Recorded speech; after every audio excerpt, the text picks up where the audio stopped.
सभे मगहिया भाई बहन के भूलेटन काका के राम राम आथिन मगहिया खबर में सुनथिन देश दुनिया के खबर।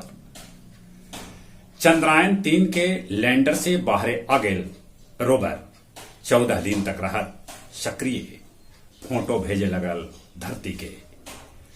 शिक्षक बीपीएससी परीक्षा में कमोबेश हर जगह अफरा तफरी रहल। परीक्षार्थी सभे के ठहरे के जगह के हर जगह समस्या देखल जा रहा है। इसरो अपन दोसरका मिशन गगनयान में तेजी लावत। प्रधानमंत्री नरेंद्र मोदी यूनान के यात्रा पर दक्षिण अफ्रीका से रवाना हो गए। पुलिसकर्मी के ऑन ड्यूटी मौत पर अब भेटाए 25 लाख रुपया के मुआवजा।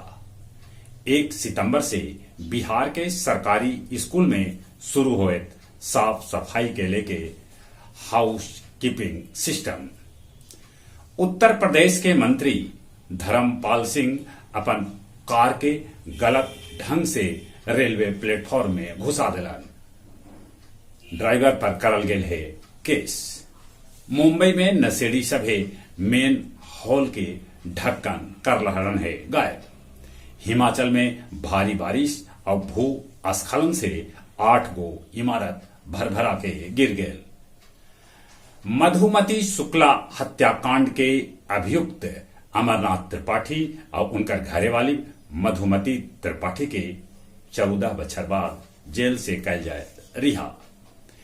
ब्रिक्स में सऊदी अरब, संयुक्त अरब अमीरात, ईरान, अर्जेंटीना, इथियोपिया और मिस्र के कैल जा सका है शामिल। पेरू के जंगल में लगल है भीषण आग, 5 आदमी के है मौत के खबर। अमेरिका के पूर्व राष्ट्रपति डोनाल्ड ट्रंप के आखिरकार कोर्ट में कैलन सिलेंडर, बाद में उनकर का 2 लाख के मुचलका पर छोड़ देवल गए। चीन सैनिक के तैनाती तनाव घटावे लेल तैयार हो गए। जापान रेडियो एक्टिव दूषित पानी समुद्र में छोड़ल।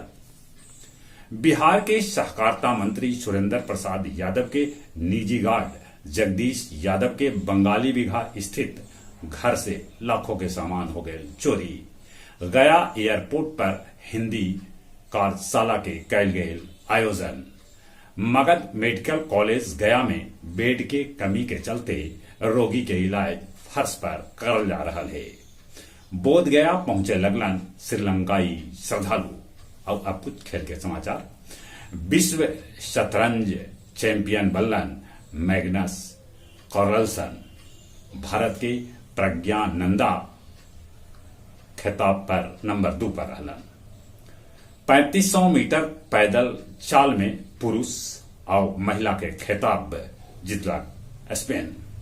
समय पर चुनाव न करावे के चलते भारतीय कुश्ती महासंघ निलंबित। चली अपने सभी के एक बेर फिर से भूलेटन काका के राम राम।